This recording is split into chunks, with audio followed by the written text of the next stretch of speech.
ആലിബാബയും 40 കള്ളന്മാരും ഭാഗം 2. അളവ് പാത്രം കൊണ്ടുവരുന്നതും കാത്ത് കാസിമിൻ്റെ ഭാര്യ ഇരിക്കുകയായിരുന്നു. അത് കിട്ടിയതോടെ അവൾ അതിൻ്റെ അടിയിലേക്ക് സൂക്ഷിച്ചു നോക്കി. അവൾക്ക് സ്വന്തം കണ്ണുകളെ വിശ്വസിക്കാൻ കഴിഞ്ഞില്ല. അവൾ പശ തേച്ച സ്ഥലത്ത് ഒരു സ്വർണ്ണ നാണയം ഒട്ടിപ്പിടിച്ചിരിക്കുന്നു. അതെ, ശരിക്കും ഒരു സ്വർണ്ണ നാണയം തന്നെ. കാസിമിൻ്റെ ഭാര്യ അതുമായി ഭർത്താവിൻ്റെ അടുത്തേക്ക് ഓടി. കണ്ടോ കണ്ടോ, ഈ പാത്രത്തിനടിയിൽ ഒരു സ്വർണ്ണ നാണയം. സ്വർണ്ണ നാണയം അളക്കാനാണ് അളവ് പാത്രം ആലിബാബ കൊണ്ടുപോയത്. കാസിമിന് അത് വിശ്വസിക്കാൻ കഴിഞ്ഞില്ല. നിങ്ങളുടെ അനുജൻ ഇന്ന് നിങ്ങളെക്കാൾ വലിയ പണക്കാരനാണ്. ഇതെങ്ങനെ സംഭവിച്ചു? അവൾ അത്ഭുതപ്പെട്ടു. നീ കാര്യം പറയൂ, കാസിം തിടുക്കപ്പെട്ടു. അവൾ അയാളോട് വിവരങ്ങളെല്ലാം പറഞ്ഞു. ഒടുവിൽ അവൾ ആ സ്വർണ്ണ നാണയം കാണിച്ചു കൊടുക്കുകയും ചെയ്തു.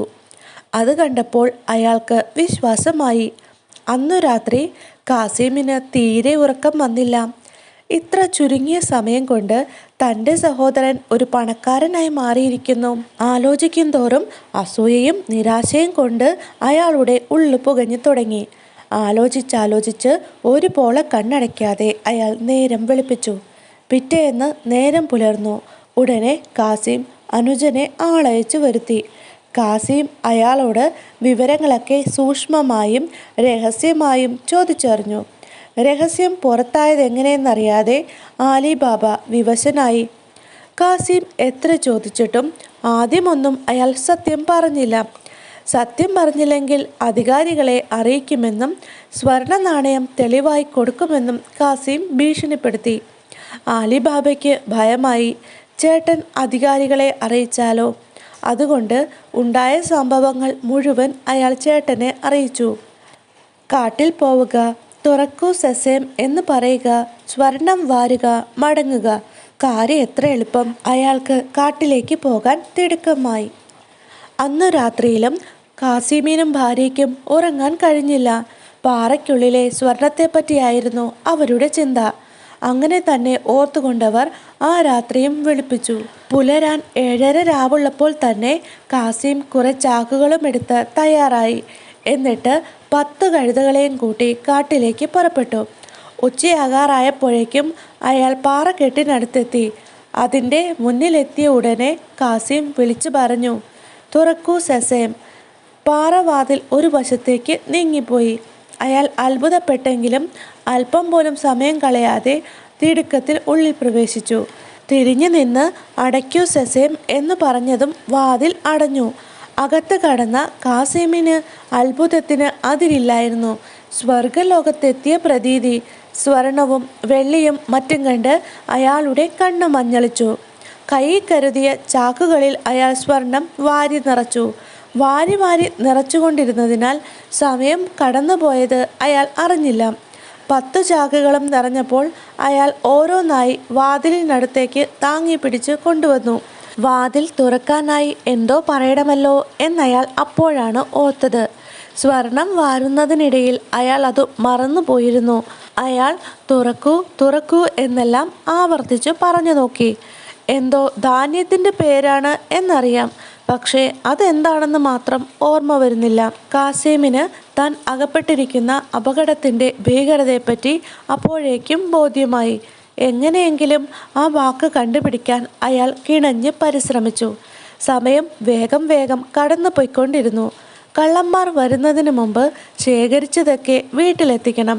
എന്നിട്ട് അവർ കാണാതെ രക്ഷപ്പെടണം. കാസിം വീണ്ടും വീണ്ടും ഓർത്തു നോക്കി. തുറക്കൂ തുറക്കൂ തുറക്കൂ. വളരെ നേരം ശ്രമിച്ചിട്ടും ആദ്യത്തെ ആ വാക്ക് മാത്രം അയാളുടെ നാവിൽ കറങ്ങിത്തിരിഞ്ഞു. അപകടത്തെപ്പറ്റി ഓർക്കും തോറും അയാളുടെ കൈകാലുകൾ തളർന്നു.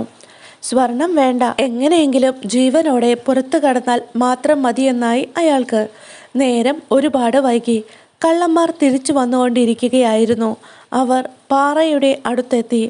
അവിടെ അവർ കുറേ കഴുതകളെ കണ്ടു. ഈ കഴുതകൾ എങ്ങനെ ഇവിടെ എത്തി? കഴുതയോടൊപ്പം തീർച്ചയായും ആളുകളും കാണും. ആരൊക്കെയോ തങ്ങളുടെ താവളം കണ്ടുപിടിച്ചു കഴിഞ്ഞിരിക്കുന്നു. കാണുന്ന മാത്രയിൽ കീഴ്പ്പെടുത്തണമെന്ന വിചാരത്തോടെ കള്ളന്മാർ വാളുമുയർത്തിക്കൊണ്ട് കുറ്റിക്കാട്ടിൽ തിരയാൻ തുടങ്ങി. പക്ഷേ അവിടെയെങ്ങും ആരെയും കാണാൻ കഴിഞ്ഞില്ല. പുറത്ത് കുതിരയുടെ കുളമ്പടി കേട്ടപ്പോൾ കാസിം ചാടി പിടഞ്ഞെഴുന്നേറ്റു. പെട്ടെന്ന് ചാടി രക്ഷപ്പെടാമെന്ന ഉദ്ദേശത്തോടെ അയാൾ വാതിലിന് പിന്നിൽ പോയി ഒളിച്ചു നിന്നു. കള്ളന്മാരുടെ തലവന്റെ ഉറക്കെയുള്ള ശബ്ദം അയാൾ കേട്ടു. തുറക്കൂ സെസേം. ഉടനെ വാതിൽ തുറന്നു. കാസിമിന് പുറത്തു ചാടാൻ കഴിഞ്ഞില്ല. അതിനു മുമ്പേ കള്ളന്മാർ അയാളെ വെട്ടി വീഴ്ത്തി. അത്യാഗ്രഹിയായ കാസിം പല കഷ്ണങ്ങളായി. കള്ളന്മാർ അകത്തേക്ക് കയറി പരിശോധിച്ചു തുടങ്ങി. അപ്പോൾ അവിടെ കാസിം കെട്ടിവെച്ച സ്വർണം നിറച്ച ചാക്കുകൾ കണ്ടു. ഒരു മനുഷ്യൻ ഗുഹയ്ക്കകത്ത് കടന്നുവെന്ന വസ്തുത കള്ളന്മാരെ വല്ലാതെ ഭയപ്പെടുത്തി. എങ്ങനെയാണ് അയാൾ അകത്ത് കടന്നത്? മറ്റാരെങ്കിലും ഈ രഹസ്യം മനസ്സിലാക്കിയിട്ടുണ്ടാവുമോ? ഒടുവിൽ അതിനൊരു പണി പറ്റിക്കാൻ അവർ തീരുമാനിച്ചു.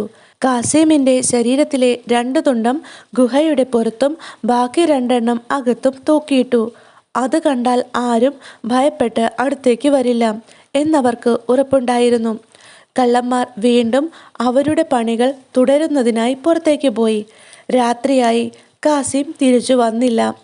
അയാളുടെ ഭാര്യയ്ക്ക് വല്ലാത്ത ഭയം തോന്നി.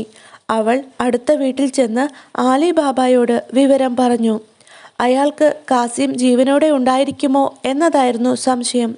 പക്ഷേ അവളോടൊന്നും തുറന്നു പറഞ്ഞില്ല. കഴിയുന്ന തരത്തിൽ സമാധാനിപ്പിക്കുക മാത്രമാണ് ചെയ്തത്. പേടിക്കേണ്ട കാര്യമൊന്നുമില്ല. സ്വർണവും കൊണ്ട് രാത്രിയിലെ തിരിച്ചു വരാൻ പറ്റൂ. അതുകൊണ്ട് രാത്രിയിൽ യാത്ര ചെയ്യാൻ കാത്തിരിക്കുകയാകും, അയാൾ പറഞ്ഞു.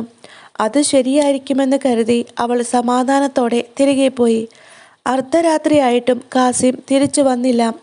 കാസിമിൻ്റെ ഭാര്യ രാവിലെ തന്നെ ആലിബാബയുടെ അടുത്തേക്കോടി വിവരം അറിയിച്ചു. ആലിബാബ പിന്നെ മടിച്ചു നിന്നില്ല. അയാൾ 3-4 കഴുതകളുമായി ചേട്ടനെ തേടി പുറപ്പെട്ടു. വഴിയിലൊന്നും കാസിമിനെ കണ്ടില്ല. ഒടുവിൽ അയാൾ പാറയുടെ അടുത്തെത്തി. അവിടെ കണ്ട കാഴ്ച അയാളെ ഞെട്ടിച്ചു. സ്വന്തം ജ്യേഷ്ഠൻ്റെ ചില ശരീരഭാഗങ്ങൾ ബാക്കി എവിടെയെന്നന്വേഷിക്കാൻ അയാൾ പാറവാതിലിൻ്റെ അടുത്തെത്തി. മാന്ത്രിക വാക്യം ഉച്ചരിച്ചപ്പോൾ വാതിൽ തുറന്നു. അകത്ത് കടന്നപ്പോൾ കാസിമിൻ്റെ ശരീരത്തിൻ്റെ ബാക്കി ഭാഗം കൂടി അയാൾക്ക് കാണാൻ കഴിഞ്ഞു. സ്വന്തം സഹോദരൻ്റെ ശരീരത്തിൻ്റെ ഈ അവസ്ഥ കണ്ട് വേദന തോന്നിയെങ്കിലും കൂടുതൽ ആലോചിച്ച് സമയം കളയാൻ അയാൾ തയ്യാറായില്ല.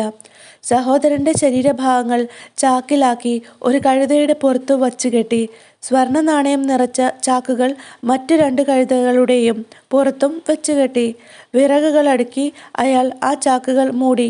എന്നിട്ട് കഴുതകളുമായി ആലിബാബ വീട്ടിലേക്ക് തിരിച്ചു. തന്നെ ആരും കാണരുതെന്ന് കരുതി അയാൾ നേരം ഇരുട്ടിയ ശേഷമാണ് വീട്ടിലെത്തിയത്.